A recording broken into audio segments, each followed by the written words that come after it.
might not imagine it, but I was penning for gold in a battlefield covered by artillery fire, and the result did not disappoint me. The golden glow from an entire mountain of gold shone on my face, and for a moment I couldn't believe it was real. This gold was enough to make me forget all my troubles. But what I didn't know was that this gold would also be the beginning of my disaster.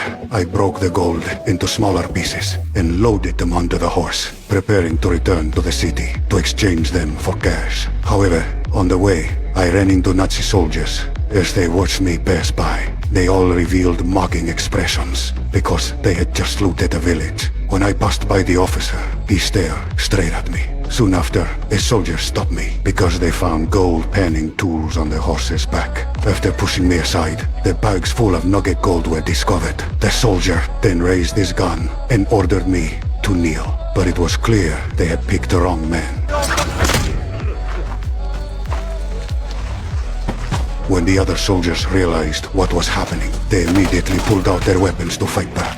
But it was obviously too late. Perhaps they would never understand how a frail 80-year-old man was harvesting their lives. The officer who had just driven away heard the gunfire and hurriedly turned back. But when they arrived, the ground was already littered with corpses. Even as one soldier lay dying, he still clutched that piece of gold tightly. The officer was also drawn to the goal. He immediately drove a tank to chase after me. To stay alive, I desperately whipped the reins. The heavy machine gun behind me fired wildly, yet it failed to injure me at all. I reasonably avoided every attack. The officer used binoculars towards the direction I fled, but they did not continue the pursuit. Instead, they stopped in place. This made me feel uneasy, but all I could do was calm the horse and make it keep moving forward.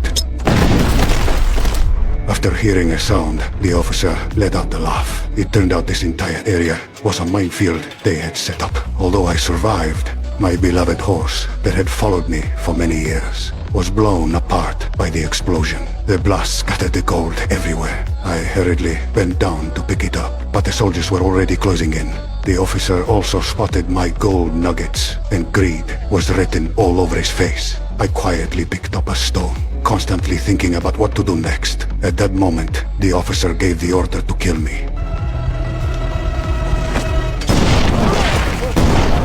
The landmine explosion triggered a chain reaction. The officer hurriedly ordered the soldiers to fire into the smoke, but by the time the smoke cleared, I had already left with the gold.